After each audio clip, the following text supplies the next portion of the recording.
Hello everyone, English by Chhavi sir channel पर आप सभी व्यूवर्स का स्वागत है।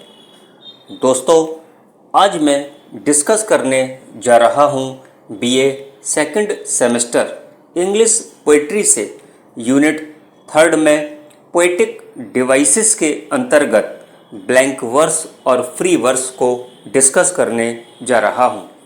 लेकिन दोस्तों, ब्लैंक वर्स और फ्री वर्स को मैं डिस्कस करूं उसके पहले आज का ज्ञान सुन लीजिए। और आज का ज्ञान है, कोई भी व्यक्ति शिक्षा के बिना ऊंचाइयों को नहीं छू सकता है।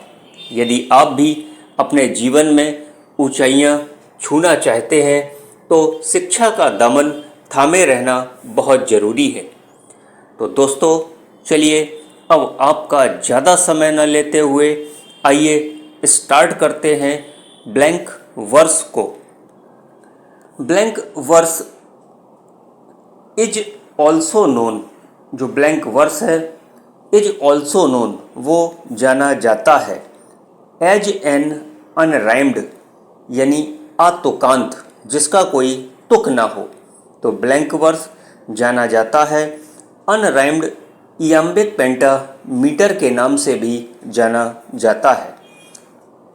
It is an unrhymed verse, जो ब्लैंक वर्स होती है वह एक अनराइम्ड कविता होती है, यानी अतुकांत कविता होती है, रिटन इन, जिसे लिखा जाता है इन इयाम्बिक पेंटामीटर, इयाम्बिक पेंटामीटर में लिखा जाता है।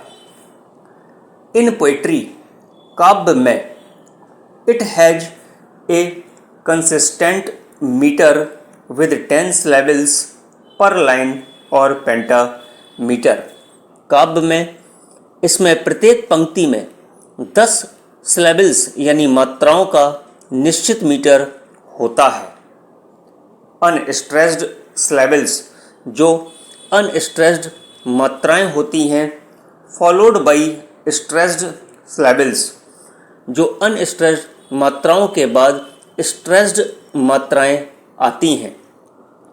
5 of which आर स्ट्रेस्ड, जिनमें से 5 मात्राएं स्ट्रेस्ड होती हैं, बट डू नॉट राइम, लेकिन वे तुकांत नहीं होती हैं, उनमें कोई तुक नहीं होता है। दीज आर एज फॉलोज, ये निम्नलिखित प्रकार की होती हैं। तो आइए इनके प्रकार जानते हैं, जिसमें से पहला जो प्रकार है वह है आपका trochee, TROCHEE। A trochee is a 2 syllabic metrical pattern in poetry. Trochee poetry में यानी काव्य में 2 syllabic metrical पैटर्न होती है, यानी 2 मात्राओं की मीटर संरचना होती है। इन विच, जिसमें a stressed syllable is followed by an unstressed syllable, इसे एक स्ट्रेस्ड, इसमें जो एक स्ट्रेस्ड syllable होता है वो अनस्ट्रेस्ड syllable के द्वारा फॉलो किया जाता है। मतलब एक स्ट्रेस्ड मात्रा के बाद एक अनस्ट्रेस्ड मात्रा आती है। अब बात करते हैं दूसरे प्रकार की, lamb. A 2 syllable metrical pattern in poetry, यानी पोइट्री में, काव्य में 2 syllable metrical पैटर्न, 2 मात्राओं की छंद योजना होती है।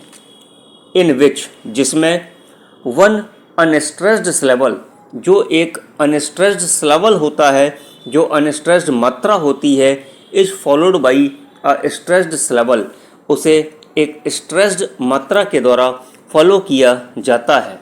अर्थात एक अनस्ट्रेस्ड मात्रा के बाद स्ट्रेस्ड मात्रा आती है। अब बात करते हैं तीसरे प्रकार की, एनापेस्ट।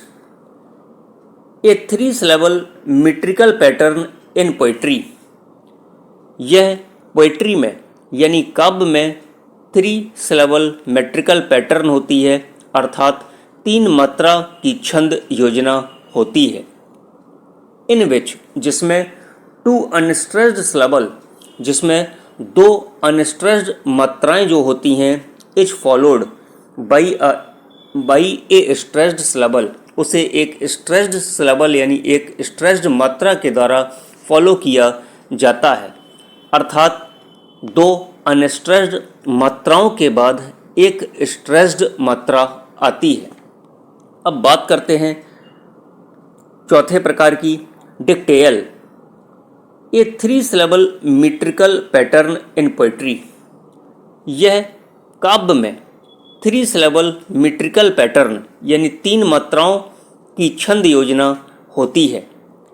इन विच जिसमें ए स्ट्रेस्ड सिलेबल एक स्ट्रेस्ड जो मात्रा होती है इज फॉलोड उसको फॉलो किया जाता है बाई 2 अनस्ट्रेस्ड सिलेबल्स, 2 अनस्ट्रेस्ड मात्राओं के द्वारा उसको फॉलो किया जाता है।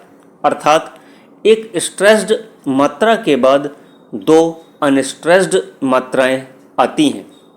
अब बात करते हैं आखिरी पॉइंट की, spondee, a beat in a poetic line consist of 2 accented syllable. यानी पोइट्री में, काव्य में, पंक्ति में यानी लाइन में एक थाप होती है जिसमें 2 एक्सेंटेड मात्राएं पाई जाती हैं। It is a poetic form, यह एक पोएटिक फॉर्म होता है यानी काव्य रूप होता है। That is less common than other metrical feet, जो कि अन्य छंद योजनाओं से कम महत्वपूर्ण होता है, लेस कॉमन होता है। It is rare to find poems written in a spondee alone as poets often use it in a combination with other metrical feet। केवल स्पॉन्डी में शायद ही कोई रचना लिखी गई हो क्योंकि कवि इसका प्रयोग अन्य छंद योजनाओं के साथ मिश्रित रूप में किया करते हैं। तो दोस्तों ये थे ब्लैंक वर्स और उसके काइंड, उसके प्रकार। अब बात करते हैं फ्री वर्स की। फ्री वर्स क्या होता है? Free verse is a poetic form. जो फ्री वर्स होता है एक पोएटिक फॉर्म होता है यानी काव्य संरचना होती है।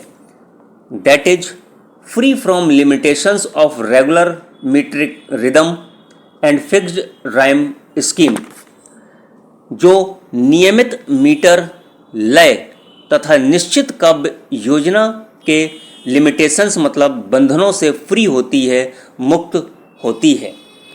The lack of regularity and conventional rhyme scheme, यानी नियमितता और परंपरागत, यानी रेगुलरिटी और कन्वेंशनल, नियमितता और परंपरागत छंद योजना की कमी।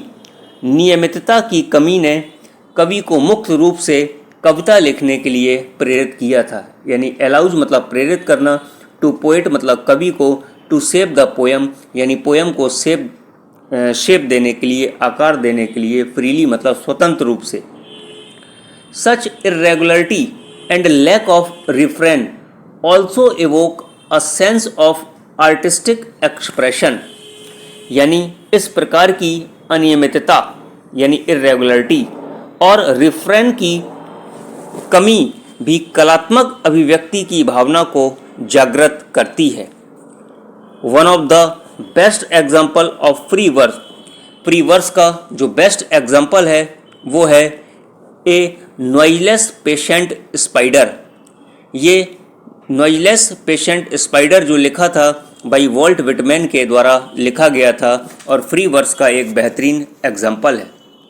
तो दोस्तों ये था आपका ब्लैंक वर्स और फ्री वर्स, जिसे आपने बहुत डिटेल से समझा।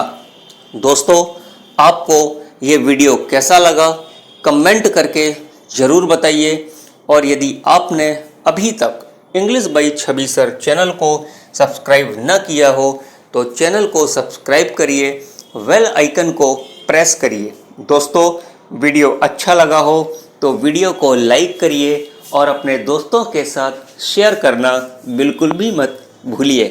Thank you for watching.